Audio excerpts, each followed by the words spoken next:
1940 সালের ক্যালেন্ডার এবং 2025 সালের ক্যালেন্ডার প্রতিটা দিন এক। 1940 সালে কি হয়েছিল আপনি ভালো করে জানেন, দ্বিতীয় বিশ্বযুদ্ধ শুরু হয়েছিল। বাংলাদেশ তো যুক্তরাষ্ট্রের মিত্র দেশ না, বাংলাদেশকে যুক্তরাষ্ট্রের অনুগত করা হয়েছে, চাপ দিয়ে করা হয়েছে রীতিমতো। আপনার হয় বাংলাদেশ সৈন্য, সৌদি আরব বা আরো কিছু দেশ মরবে কারা, যুদ্ধ করবে কারা, কারণ রাশিয়া তো সরাসরি হুমকি দিয়ে দিয়েছে। মার্কিন সেনারা ভারতে ঘাঁটি করে নাই, অবশ্যই বিভিন্ন জায়গায় রানওয়ে তৈরি করে নাই, এখনো সেই রানওয়ে, এবং এই কারণে কি ভারত কি দ্বিতীয় বিশ্বযুদ্ধে জড়াতে হয় নাই? অবশ্যই জাপানের সাথে তারা ফাইট করে। একই জিনিস তো এখানেও হবে।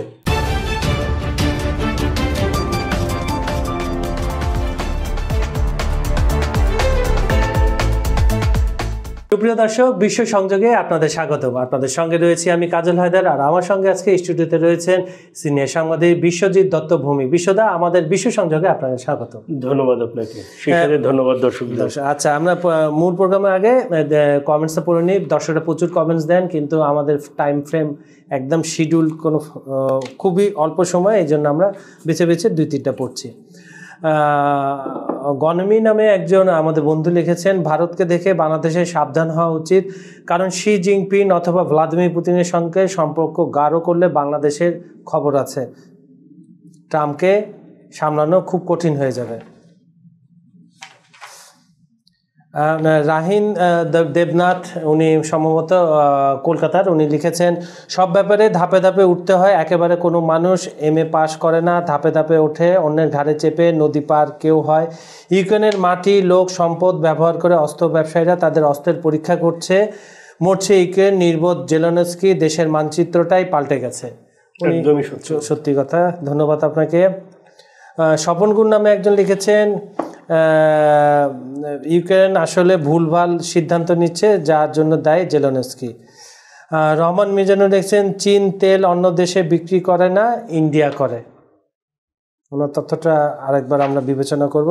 ঠিক আছে দাদা, আজকে আমরা চলে যাব বিষয়টা খুবই ভয়াবহ। সেটা হচ্ছে রাশিয়া ইউক্রেন তো কোনো পর্যায়ে একটা শান্তি চুক্তিতে তারা পৌঁছাতে পারছে না। দিন দিন যত যাচ্ছে ব্যাপারগুলো আরও জটিল হচ্ছে, বিশেষ করে ইউক্রেনের নিরাপত্তা নিয়ে।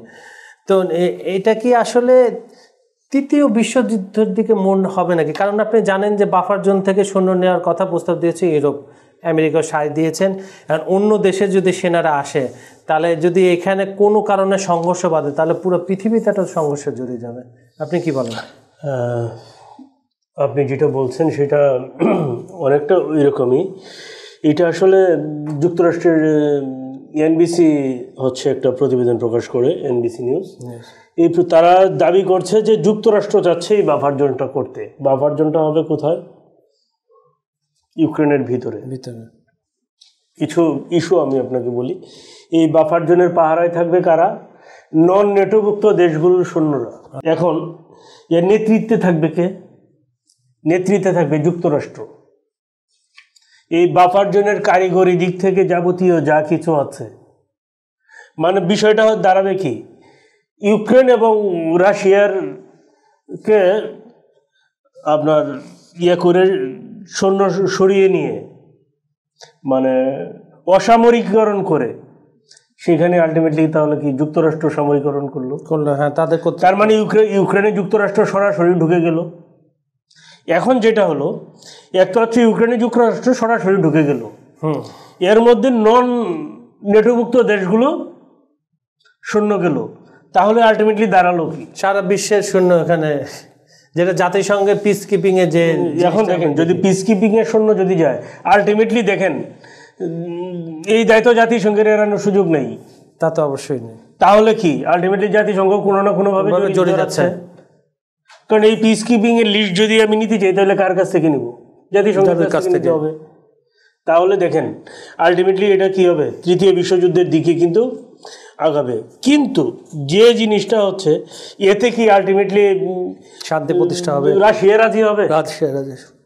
এইটা নিয়ে কিন্তু আপনার যে কড়া সতর্কবার্তা দিয়েছে পুতিন, যে এই বাফার জোন যারা করবে, এই বাফার জোনে যেসব দেশের সৈন্য থাকবে, তারা আমাদের বৈধ লক্ষ্যবস্তুতে পরিণত হবে। এখন বুঝেন যে এইটা জানার পরে হ্যাঁ, কোন দেশ তার সৈন্য পাঠাবে। এখন এখানে একটা কথা বলি যে এনবিসি নিউজের যে প্রতিবেদন সেখানে দুইটা দেশের নাম উল্লেখ করা হয়েছে, একটা হচ্ছে বাংলাদেশ আর একটা সৌদি আরব। এখন বাংলাদেশের কথা বললাম না, কিন্তু সৌদি আরবের কথা যদি বলি, ইউক্রেন যুদ্ধে যে ইস্যুতে ভারতের উপর 50% কর আরোপ করেছে যুক্তরাষ্ট্র, হ্যাঁ, কিসের জন্য? রাশিয়া থেকে তেল কেনা, রাশিয়া থেকে তেল কিনায় আপনার রাশিয়াকে ইউক্রেন যুদ্ধে সহায়তা করছে ভারত, তাই তো? কিন্তু সৌদি আরব যে কোটি কোটি ডলার ইউক্রেন যুদ্ধে সরাসরি ব্যয় করছে যুক্তরাষ্ট্রের চাপে, সেইটা কি সৌদির মানুষ জানে? তাহলে এখানে দ্বিচারিতা হয়ে গেল না? অবশ্যই, দুই মুখ নীতি যাকে আমরা বলি। এখন দেখেন, সবচেয়ে বড় যে সমস্যাটা এখানে, সবচেয়ে যে বড় ঝামেলাটা হইতে পারে সেইটা হচ্ছে কি, যে সেখানে রেসিজমের একটা প্রবলেম হইতে পারে, বুঝছেন? আপনি দেখেন সৌদি আরব এবং বাংলাদেশ, দুইটাই কিন্তু মুসলিম দেশ। এখানে দেখেন, এর যুক্তরাষ্ট্র পরে যে এটাকে রেসিজমে টান দিবে না, এটাতে কোনো গ্যারান্টি নাই, এটার কোনো গ্যারান্টি নাই। ফলে কি দাঁড়াবে, এর পরের যে বিপর্যয়টা, এই বিপর্যয়টা কি বাংলাদেশ সামাল দেওয়ার মতো ক্ষমতা আছে? সেটাই প্রশ্ন। তাহলে পরে তাহলে আমরা দেখি যে ইউক্রেন রাশিয়া যুদ্ধে যে চুক্তি হওয়ার কথা ছিল সেই চুক্তির কি অবস্থায় আছে এখন। হ্যাঁ, তো এখন যে এই যে প্রভোকেশন, তো এই রাশিয়া তো বলেই দিয়েছে যে অন্য দেশের সৈন্য সেই ইউক্রেনে মেনে নিবে না এবং বৈধ লক্ষ্যবস্তু হবে। এখন সেইখানে হচ্ছে কি খেলাটা এই জায়গায়, যেহেতু পশ্চিমাদের সৈন্য বৈধ লক্ষ্যবস্তু হবে, পশ্চিমারা চেয়েছিল কি, তাহলে নন নেটোভুক্ত দেশগুলোর সৈন্য পাঠায়, আমাদেরগুলো রিজার্ভে থাকলো। বিষয়টা তো তাই। কিন্তু রাশিয়া কিন্তু এই অবস্থাটাও স্পষ্ট করে দিয়েছে। এবং যেটা হচ্ছে আলোচনার যে বিষয়টা ছিল, যুদ্ধ বিরতি আলোচনা বা শান্তি চুক্তির যে আলোচনা, সেইটা কিন্তু ইউক্রেন এখন প্রত্যাখ্যান করেছে। ফলে দেখেন বিষয়টা কিন্তু আরো জটিল হয়ে গেল। এখন দেখেন এই যে পশ্চিমারাদের যে এই ধরনের চিন্তা, সেই চিন্তা কেন পশ্চিমারা হচ্ছে এই অন্য দেশ থেকে সৈন্য নেওয়ার চিন্তা করলো নন নেটোভুক্ত দেশগুলোর কারণে? এই জিনিসটা কিন্তু অ্যানালাইজ করার বিষয়। এবং আপনার দেখেন, প্রথমত আপনার এই যে আপনি প্রসঙ্গটা টানলেন, গত সপ্তাহে বৃহস্পতিবার ম্যাক্রন নেতৃত্বে কিন্তু ইউরোপিয়ান একটা বৈঠক হয়েছে, সেখানে 26টা দেশ, ন্যাটো সহ অন্যান্য দেশ 26টা দেশ কিন্তু তারা রাজি হয়েছিল ইউরোপে ইউক্রেনের নিরাপত্তা দেওয়ার জন্য, যেটা পিস কিপিং। কিন্তু হঠাৎ করে যে ইউটার্ন, যে এখানে ইনভলভ করাবে বাংলাদেশ এবং সৌদি আরব, বাফার জোন হিসাবে থাকবে ইউক্রেন। দেখেন জিও পলিটিক্সে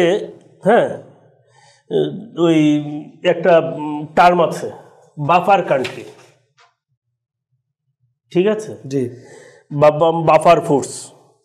তো এই বাফার ফোর্স তৈরি মূলত হচ্ছে কি, আমেরিকার টার্গেট হচ্ছে বাফার ফোর্স তৈরি করা, তাতে নেটোর ঝুঁকি কমবে। হ্যাঁ, তাহলে কি এতে কি হবে? নেটোর ঝুঁকি কমবে, বাফার ফোর্স তৈরি করবে, নিজেদের সৈন্য পাঠাতে হবে। এখন দেখেন, ইউক্রেনের মধ্যে তাহলে কি রাশিয়ার সাথে, নেটোর সেনা যদি ইউক্রেনে পাঠায় তাহলে রাশিয়ার সাথে সরাসরি যুদ্ধ হবে।